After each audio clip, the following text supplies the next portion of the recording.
Hello दोस्तों, तो आपका स्वागत है हमारे channel study to everyday GS में। ठीक है। और मैं प्रियांशु आप लोगों के लिए आज बायोलॉजी लाया हूँ। ठीक है। आप इसे पढ़िए और देखिए कि कैसा लगा, और कमेंट में ज़रूर बताइए कि पढ़ने में अच्छा लगा कि नहीं लगा। ठीक है।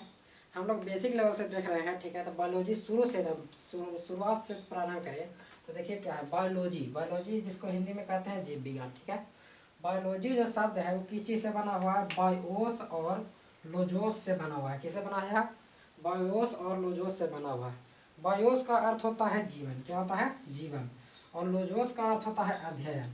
इसका मतलब होता है कि बायोलॉजी का पूरा अर्थ देखा जाए तो क्या हो जाएगा? जीवन का अध्ययन। क्या हो जाएगा? जीवन का अध्ययन क्या कहलाता है? बायोलॉजी कहलाता है। ठीक है। अब आगे चलते हैं तो देखते हैं कि बायोलॉजी का जनक जिसे किसे कहा जाता है? अरस्तु को कहा जाता है। मैंने फादर ऑफ बायोलॉजी किसे कहा जाता है? अरस्तु को कहा जाता है। ठीक है। तो अरस्तु को कहा जाता है। ठीक है। बायोलॉजी जो है उसे दो भागों में बांटा है। कितने में? दो भागों में। पहला होता है जियोलॉजी और एक होता है बोटनी। एक जूलॉजी होता है, दूसरा क्या होता है? बोटनी होता है। ठीक है। जूलॉजी को हिंदी में जंतु विज्ञान कहते हैं। ठीक है। और बोटनी को हिंदी में वनस्पति विज्ञान कहते हैं। ठीक है। देखिए तो क्या होता है जूलॉजी में है जंतु विज्ञान, जिसमें जीव जंतुओं के बारे में जीव जंतुओं के बारे में जिसमें अध्ययन किया जाता है वो क्या जाता है? जूलॉजी में किया जाता है। ठीक है। जैसे मानव, जानवर, ये सब जितने भी जानवर होते हैं वो सब जूलॉजी में आते हैं। ठीक है। वनस्पति में पेड़ पौधे आते हैं। ठीक है।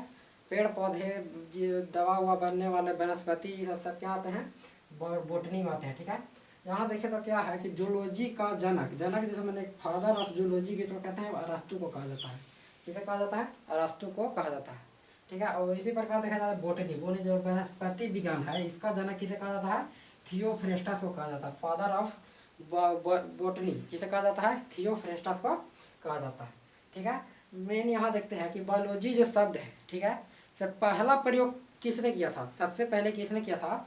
तो जो बायोलॉजी शब्द का नामकरण जो किया था वो लैमार्क तथा ट्रेविरेनस के द्वारा किया गया था। ठीक है। लैमार्क और ट्रेविरेनस के द्वारा किया गया था। कितना में किया था? 1802 ईस्वी में किया गया था। ठीक है। ये तो हम लोग देखते हैं इसमें साइटोलॉजी। साइटोलॉजी में किस चीज़ का अध्ययन किया जाता है? साइटोलॉजी में कोशिका का अध्ययन किया जाता है। किसका किया जाता है? कोशिका का अध्ययन। किस चीज़ का? कोशिका का अध्ययन साइटोलॉजी में किया जाता है। ठीक है। हम लोग थोड़ा सा चल जाते हैं कोशिका में। ठीक है। तो कोशिका क्या है? शरीर की सबसे क्रियात्मक मैंने छोटी इकाई जो है वो कोशिका है। ठीक है। कोशिका की खोज किसने किया था? तो कोशिका की खोज किया था रॉबर्ट हुक।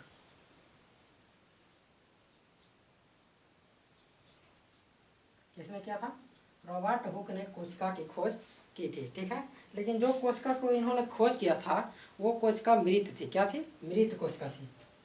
क्या थी? मृत कोशिका थी। मृत कोशिका थी। ठीक है। लेकिन जीवित कोशिका की खोज किसने किया? तो जीवित कोशिका की खोज किसने किया? तो जीवित कोशिका की खोज किया था लीवेनहॉक।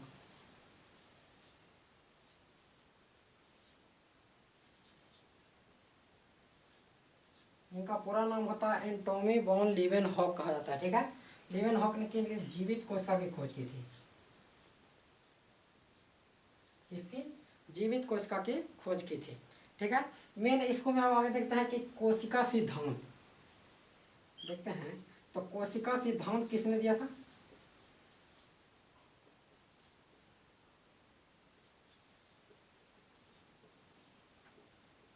कोशिका सिद्धांत दिया था स्लाइडेन एवं स्वान ने।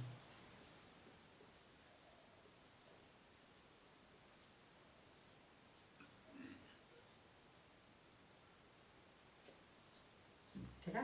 स्लाइडेन एवं स्वान ने कोशिका सिद्धांत दिया था। ठीक है। कोशिका सिद्धांत है। कोशिका सिद्धांत में इन्होंने क्या कहा था? कोशिका सिद्धांत में कहा था कि सजीवों की क्रियात्मक एवं संरचनात्मक इकाई कोशिका है। क्या है? क्रियात्मक एवं संरचनात्मक इकाई कोशिका है। ठीक है। और आगे चले तो कोशिका में हम लोग देखते हैं कि कोशिका में कोशिका में देखिए रॉबर्ट हुक जो है इनको सरल सूक्ष्मदर्शी का भी पिता कहा जाता है। सरल सूक्ष्मदर्शी की खोज इन्होंने किया था। किन्होंने? रॉबर्ट हुक ने सरल सूक्ष्मदर्शी, जिसको माइक्रोस्कोप हम लोग कहते हैं, ठीक है। सरल सूक्ष्मदर्शी की खोज किसने किया था? तो रॉबर्ट हुक ने ही किया था, ठीक है। उसके बाद हम लोग देखते हैं किसको, हिस्टोलॉजी। किसको देखते हैं? हिस्टोलॉजी, ठीक है। इसे हम लोग मिटा देते हैं, आप लोग इसे स्क्रीनशॉट ले लीजिएगा, ठीक है।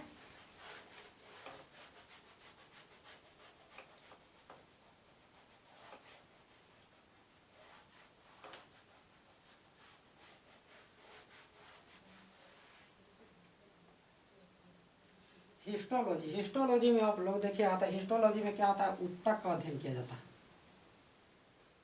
ऊतक का अध्ययन, ठीक है।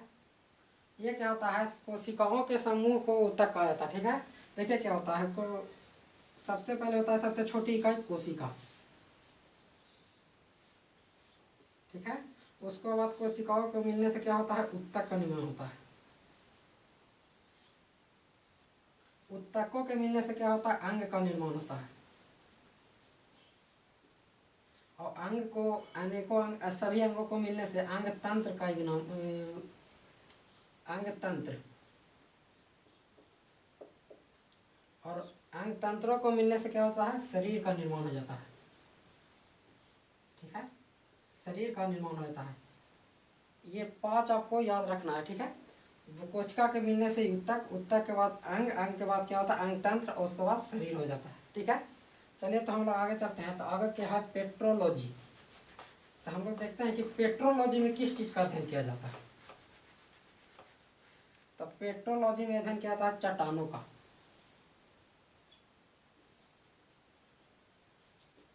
चट्टानों का अध्ययन।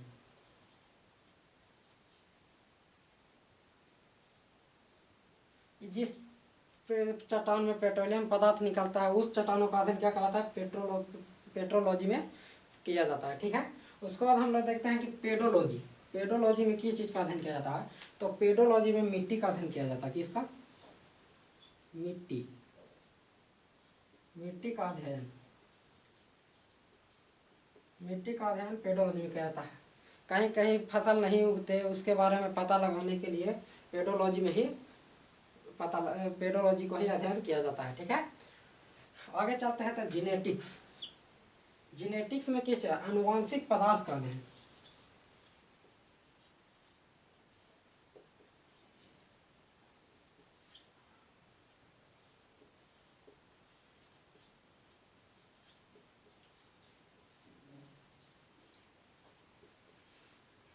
आनुवांशिक पदार्थ का अध्ययन किसको में किया था? जेनेटिक्स में किया था। अच्छा, आनुवांशिक का जनक किसे कहा जाता है? जनक आता है ग्रेगर जॉन मेंडल,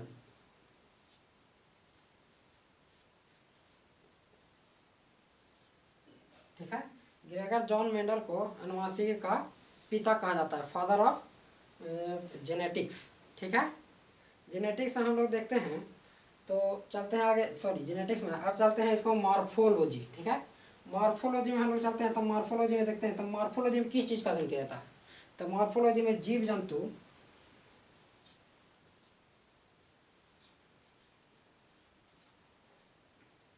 या पेड़ पौधे,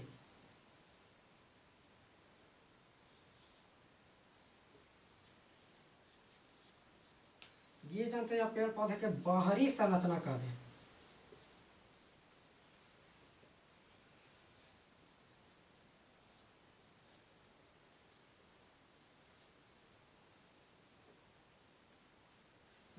देखिए कहता है मॉर्फोलॉजी में पढ़ा था जीव जंतु या पेड़ पौधे के बाहरी संरचना, जैसे में होता है त्वचा रोग, ये सब किस चीज़ में आता है? मॉर्फोलॉजी में आता है, ठीक है। अब चलता है एंटोमी। एंटोमी का अध्ययन किस में होता है? तो जीव जंतु और पेड़ पौधे के आंतरिक संरचना का अध्ययन, आंतरिक संरचना, आंतरिक संरचना का अध्ययन, ठीक है। आंतरिक संरचना का अध्ययन किस चीज़ में? एंटोमी में किया जाता है, ठीक है। तो इसको में देखिए आंतरिक संरचना, आंतरिक भाग का, जैसे फेफड़ा हो गया, लीवर हो गया, इस सब के बारे में पढ़ने को कहाँ मिलता है? एंटोमी में मिला जाता है, ठीक है। और मॉर्फोलॉजी में हम आप लोग को बता ही दिए कि बाहरी संरचना, त्वचा का अध्ययन करना, आँख नाक बाहरी संरचना का अध्ययन करना है। फिर आते हैं क्या होता है जेरेंटोलॉजी, ठीक है। इसमें क्या होता है कि जीव जंतुओं के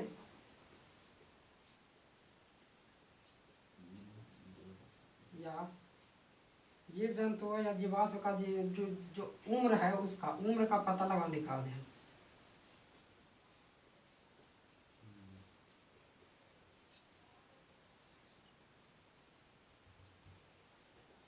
उम्र का पता लगाने का अध्ययन इसमें जेनेटोलॉजी में कहलाता है, ठीक है।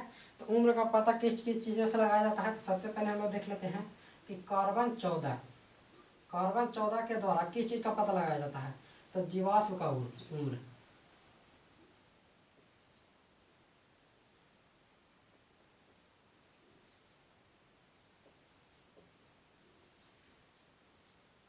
क्या है, जीवाश्म का उम्र का पता लगाया जाता है कार्बन 14 पत्ती द्वारा।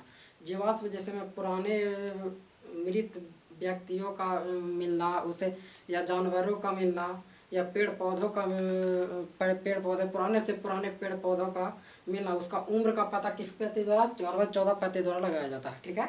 या कोई भी मृत व्यक्ति जो बहुत पुराना हो उसका उम्र का पता कार्बन 14 पत्ती द्वारा लगाया जाता है, ठीक है। फिर होता है यूरेनियम 235।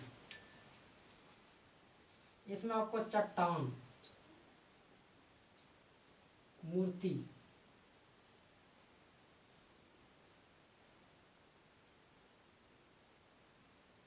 चट्टान हो गया, मूर्ति हो गया, पुराने से पुराने जो साक्ष्य मिलते हैं उसका उम्र का पता लगाया जाता है यूरेनियम 235 के द्वारा, ठीक है।